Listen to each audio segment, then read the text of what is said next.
Good day, everyone. I am Alphamay Ramos from BEd 3B, and I'm going to discuss the Chapter 12 Web 2.0 Tools.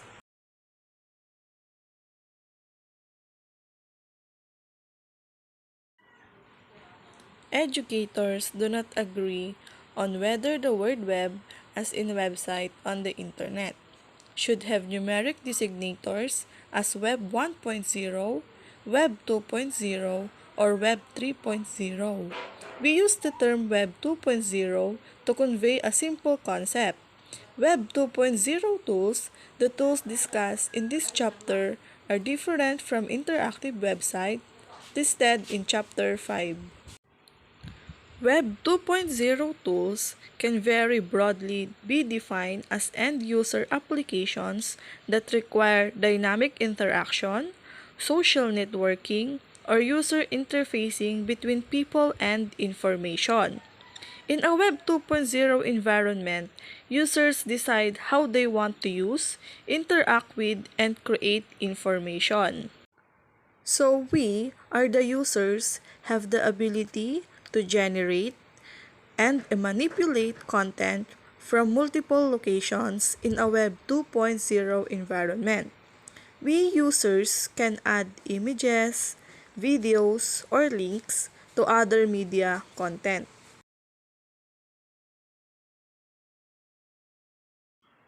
Many websites fall between the read-only Web 1.0 or the earliest types of websites and the read-write or the two-way communication of Web 2.0 websites. When we say Web 1.0, it is the earliest type of website because it began as an information place for businesses to broadcast their information and only allowed users to search for information and read it. Web 2.0 websites are designed to do much more. They also invite visitors to interact with the site's content, their authors, and others who visit the sites by writing comments and by tagging keyword and topics on these websites. And examples are the Facebook, Google, Instagram, Twitter, and etc. And then next, we have the generic tools. Number one is email. Adults use email regularly. Teachers may underestimate how much training young students need before they can be unleashed with email accounts, even in protected settings where they are emailing only one another within the classroom. On multiple occasions, introduce email accounts to students. Never has the training been sufficient to keep everyone out of trouble. You can teach netiquette and web protocols, but students choose whether to follow the guidelines. For that reason, even at the high school level, teachers must monitor students as they work in Web 2.0 environments. So, as we use of Web 2.0, we must know the email netiquette rules. We can use clear, professional subject line, and you don't always have to reply all. It should be the important one and only if it is necessary. And then next, we have the PBS Kids site featuring the characters from Arthur. Has a page that shows the parts and purposes of email. This may be a way to introduce the necessity of putting something in the subject line, a task new email users often forget. So, or Arthur also treats the email as more formal document than children might have experienced if they've been emailing already. So, the PBS Kids site is a simple, safe first online experience for preschoolers. We don't recommend they surf around on the internet. So, make sure they stay on this site by sitting right next to them and helping them to learn safe and fun online skills. So before, students use email, even among their classmates. they teach them about tone. The joking comments they say to close friends in person sound far different when reduced to text. Readers cannot tell whether writers are joking or serious, or ironic or direct. It is discussed the students that the consequences of email nastiness or bullying will be and then follow through. So, because of that written words appear without the voice and facial cues that accompany spoken language, even emotions may be misunderstood if the words themselves sound mean or sarcastic.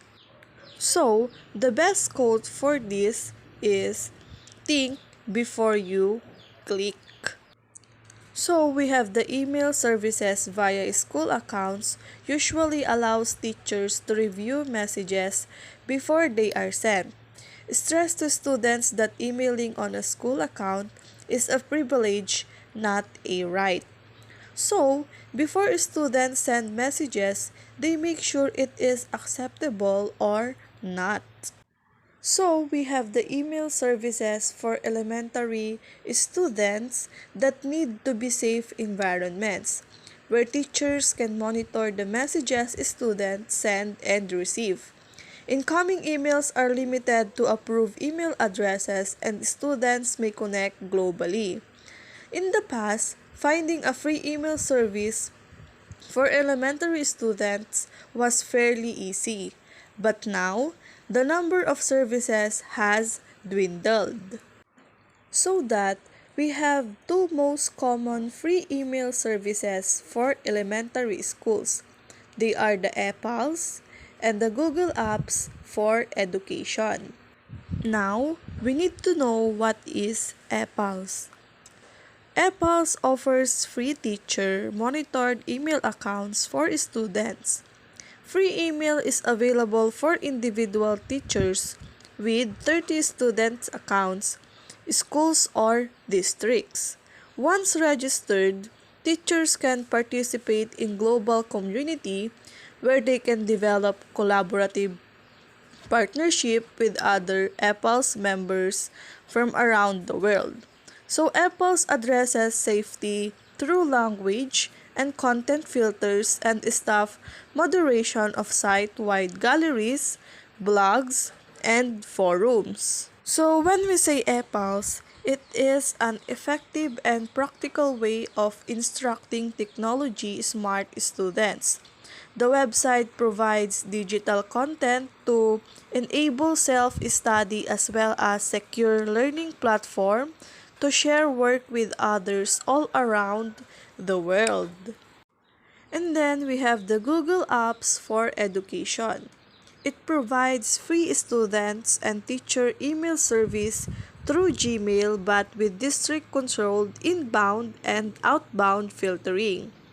Districts decide whether students can send or receive email outside the schools. As the Google App service is free, many districts are cutting costs by subscribing.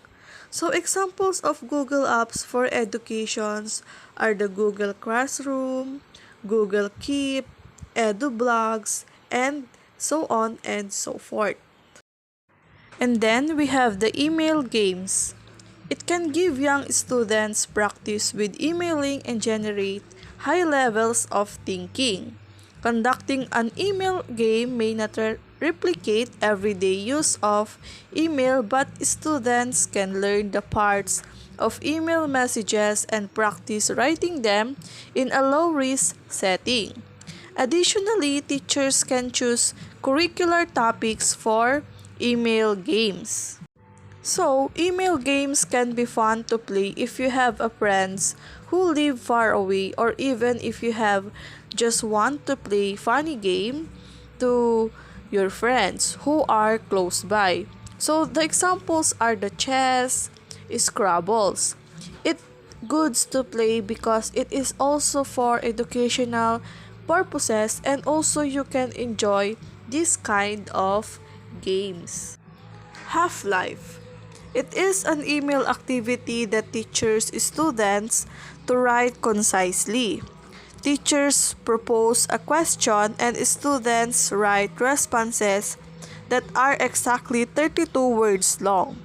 This may require modeling in advance of the assignment so that the students know they can write longer answers and then edit their answers to fit the 32-word requirement. So these are the questions about interpersonal relationships such as what is a friend? How do you handle bully? Or how should students behave on the playground? So, these are the essential questions with many possible answers could be related to content units, such as is life better in an urban, suburban, or rural area? Or which invention is the most important to humans today? The idea of this game is to ask questions on a topic, issue, or concept that all students will not answer in the same way. Students learn to pick out the essential information, and emailing the messages back and forth gives students practical experiences. Tolerance. Choose a topic about which students have strong and opposite opinions. At the elementary level, it's best not to get into politics or family values, so a school issue may work better provided you have one. This goal is to force students to express an opinion. And then we have blogs. True vlogs may seem like a secondary education tool. Elementary students can benefit from becoming bloggers once they understand the purpose and process of blogging. The point of blogging is to produce enough content so that others can comment and ideal situation enter into conversation about interesting topics. Bloggers generally write on a regular schedule so that the people who follow the blog have reasons to visit often. Teachers need to remind students that, like email messages, blogs cover appropriate topics only, and when they comment on the other blog, their comment should be thoughtful and polite. Elementary students tend to write short sentences and paragraphs. Teachers need to encourage them to use lots of details and examples in their blogs when students are learning to blog. Allow plenty of class time because typing a blog post can take primary students long time. So, before typing students, they can write on paper a few keywords about their main ideas and examples. As they type, more ideas will come to mind and can be added. After they type the blog post, they can add a few more details to make it more convincing. Blogs do not need to be perfect. Expect students to write at their current levels. This means some students may misspell words, make mechanical mistakes, or write incomplete sentences. If teachers insist on correcting every error, students will resist writing in blogs and teachers will go crazy managing the load. And not all students will enjoy blogging at first, but after they receive comments from other students on their blogs, they will become more enthusiastic.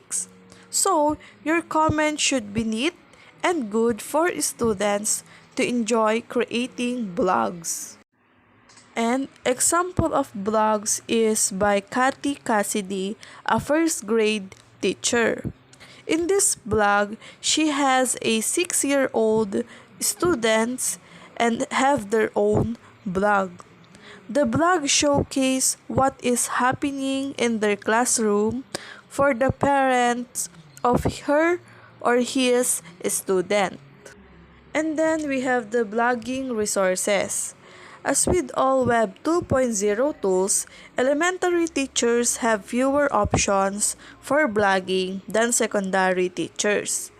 The following services are geared to elementary students and provide necessary controls for the teacher to monitor students' work. So, before introducing blogging, teachers should check with the IT department to learn whether blogging is considered acceptable use for the elementary school and whether the district has its own blogging tool. For instance, some district with Google Apps for Education may have include Blogger as an app for elementary use. If not, the following might work well for elementary teachers. And then we have the Edu blogs. Edu blogs host only education blogs. Students do not need email to sign up and can have one free blog. Teachers often use their EduBlog accounts as a class website. For a small monthly fee, teachers can have a class account for up to 50 student blogs. The site design is clean and attractive. EduBlogs is a blogging platform on the web and as an app designed for educators and students. EduBlogs make it possible for teachers to create classroom and student blogs that include text, video, image, and other media. That's all my report. Always remember that technology is just a tool in terms of getting the kids working together and motivating them. The teacher is the most important. Thank you for listening. God bless you all. I am Alpha May G. Ramos from BEd 3B.